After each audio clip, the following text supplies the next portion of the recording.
Hello, everyone. This is a part one of a two-part series on how to change your class ones to make it be cohesive with the rest of the program now.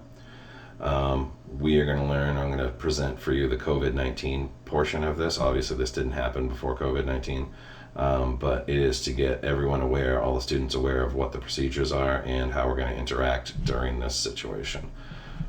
We'll see how long this lasts as far as this is going to be part of the curriculum, but it is important that the students are on the same page as we are for how to deal with this situation. So let's get into it. The idea is risk. As we talk about driving, risk is essential to driving, or managing risk is essential. This is nothing different, it's just a different risk factor.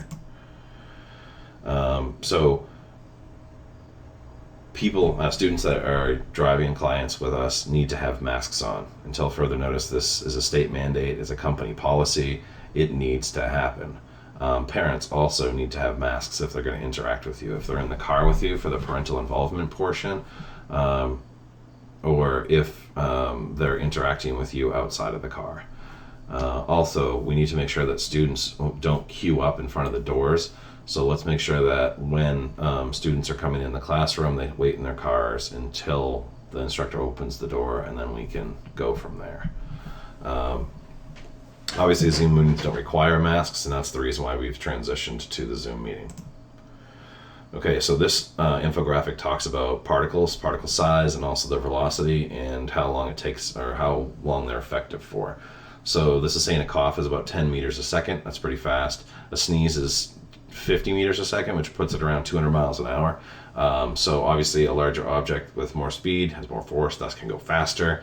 I think we all learned that in physics a long time ago. The idea being that when someone coughs, it goes about 1.5 meters, or 7 feet, 6 feet. 5.7 feet. And when they sneeze, it can go up to 6 meters, which is 18 feet. So that's pretty far. That's the reason why we wear masks.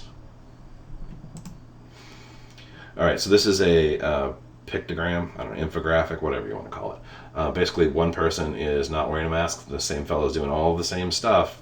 This time he's wearing a mask. We can see the laminar flow, like the way that the air shoots all around. It goes boop, boop, boop, boop, boo. With the mask on, it's much better. It doesn't move as much. So that's what we're looking for, right? In the car, in the classroom too. Also, this is some propaganda that University of North Dakota created, and we are going to use it. Basically, the guy in the blue shirt is asymptomatic. He has COVID-19, but he's not showing signs. This is pretty much what a 15-year-old's going to do. The person in the yellow is uninfected. They haven't been infected at all by it.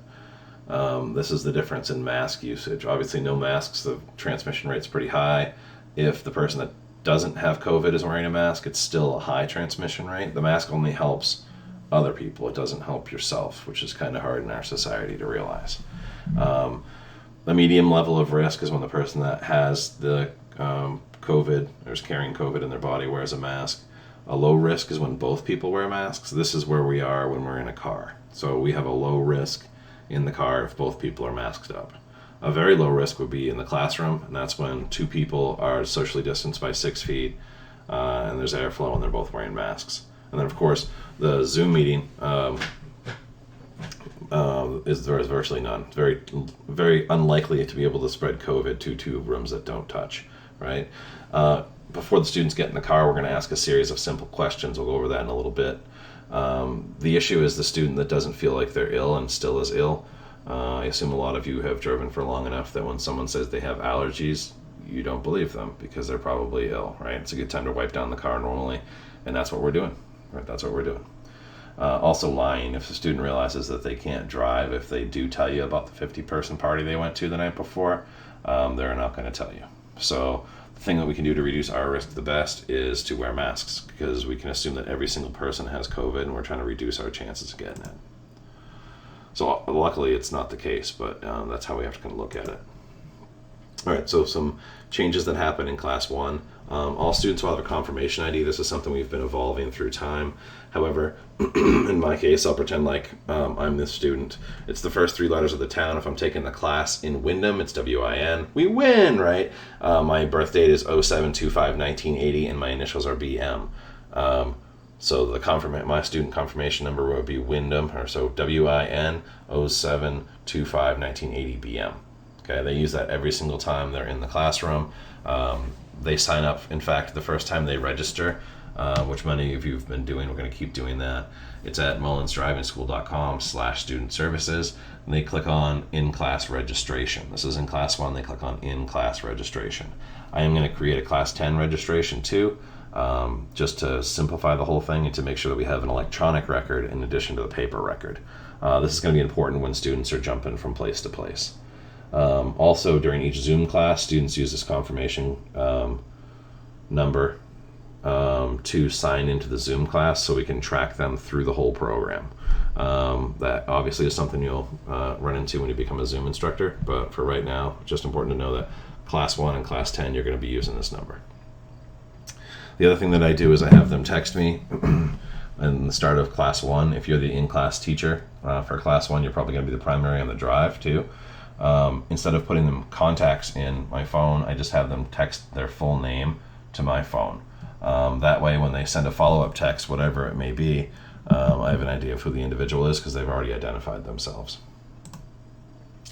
So in-car protocol, you all know this, but you're going to go over it with your students in Class 1 so they know it.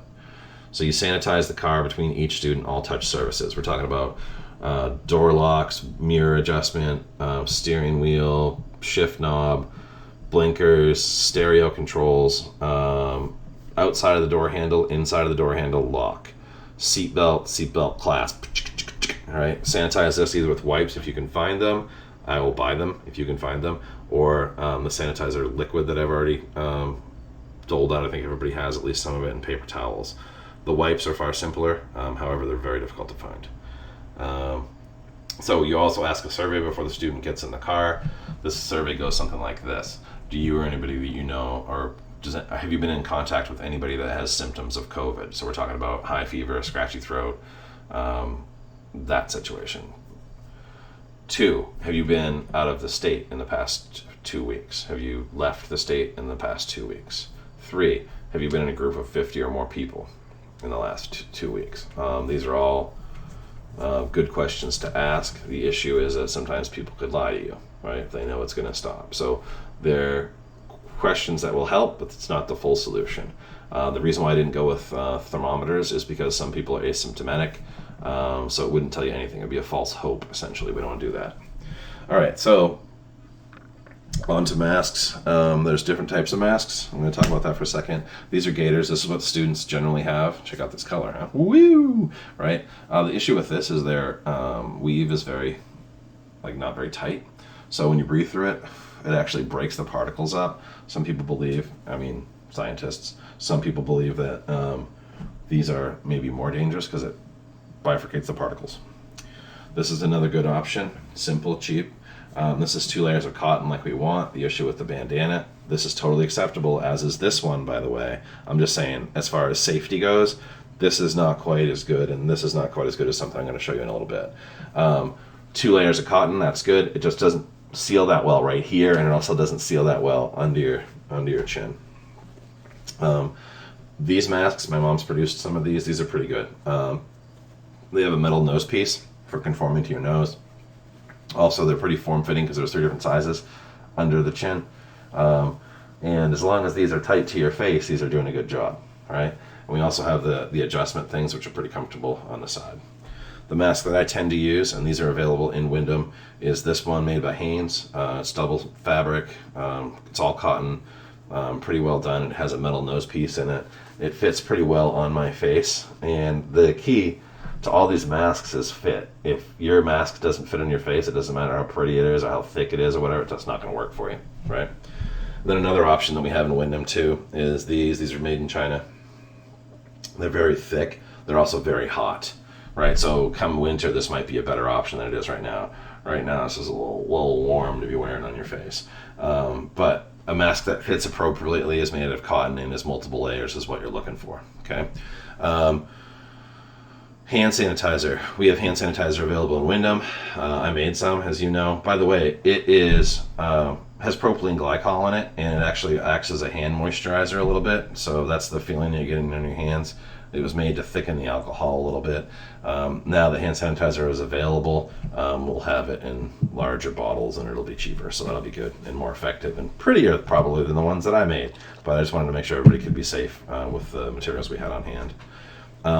When students take a break in the car, if they go into a restaurant or get a taco or a drink or something like that, after they come out and before they get in the car, they need to sanitize their hands.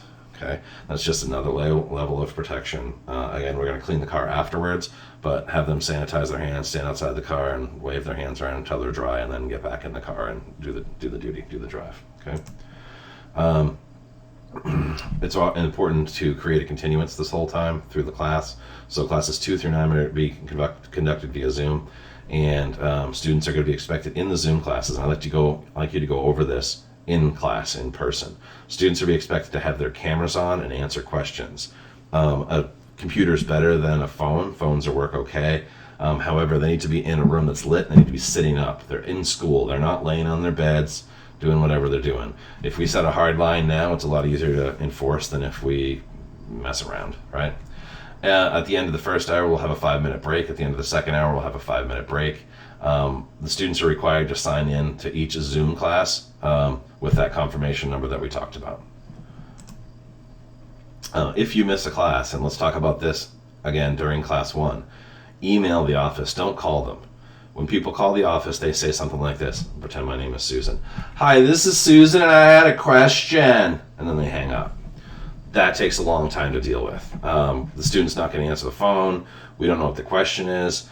So much better would be train them how to use email. In the subject line, Susan Sarandon, missing class 7, right? And then the office can check the Zoom link and send them back an email. Class 7 also happens on Tuesday at 8 o'clock. This is the Zoom link. Now, this information is also available on the website via the schedules page. However, the Zoom links are not available. That is to keep creepers out of our Zoom meetings, okay? If we just let the Zoom meeting open, then we're going to have some weird stuff happen that I don't want to have happen in school. So that's why we don't do that, okay? So email is the recommended, specified, that's the way we're going to do it situation when students are missing out, okay? So as an instructor, you can check the schedules, or you can tell them to check the schedule so they know when it happens, but they need a Zoom link and they have to get that through the office. That's the whole situation on this packet. There's going to be another one about the habits presentation. Again, this is one of 2. Thank you very much for your time, and stay safe. We'll talk to you later. Bye-bye.